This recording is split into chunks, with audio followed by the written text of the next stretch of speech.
I was recently having a video chat with my favorite 4-year-old when she told me that she's been marathoning the Jurassic Park and Jurassic World movies. Her parents said that they were a bit concerned by all the, humans getting gobbled up by stuff, but revealed that she took it in stride. We're meat, she told them matter-of-factly, branching us off into another conversation I certainly hadn't planned on. What do humans taste like? While human flesh is a red meat that looks a lot like beef, it doesn't taste like it. How do we know? Because while cannibalism may be illegal almost everywhere, that hasn't stopped people from giving it a try. Cannibalism, be it eating vanquished foes after battle or part of a cultural ritual, has long been practiced throughout Oceania, the region containing Australia, New Zealand, Papua New Guinea, and numerous other smaller island nations and territories like Fiji, Micronesia, and Vanuatu. The indigenous people there describe human flesh as tasting like pig. Colorado prospector Alfred Packer may or may not have murdered 5 members of his Rocky Mountain expedition in the late 1800s. But what isn't in dispute is that he ate them when his provisions ran low. He didn't compare the taste to anything, but he did describe it as the sweetest meat he'd ever eaten.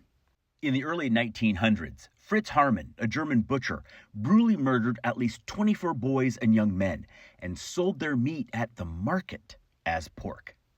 So did Karl Denke, a Polish man who killed 40 people, pickled their flesh in jars, and sold it in town as pork meat. Armin Meiwes, a German man who murdered and ate someone he met online in 2001, gave an interview from prison in which he said, quote, "The flesh tastes like pork, a little bit more bitter, stronger. It tastes quite good." But not everyone agrees. William Seabrook was an American explorer and journalist who traveled to West Africa in the 1920s and came across a tribe of cannibals. He was so interested in what human flesh might taste like that he convinced a medical intern at a Paris hospital to give him samples from the body of a man who'd recently died in an accident. He described it as, quote, "not like any other meat I had ever tasted. It was so nearly like good, fully developed veal that I think no person with a palate of ordinary, normal sensitiveness could distinguish it from veal." Issei Sagawa, a Japanese man who killed and ate a French woman in 1981, described how much of what he ate melted on his tongue like raw tuna. Eating another human being may be one of the greatest taboos in Western culture. However, throughout history, from Jamestown to the Donner Party, we encounter harrowing moments in which people have turned to cannibalism to survive.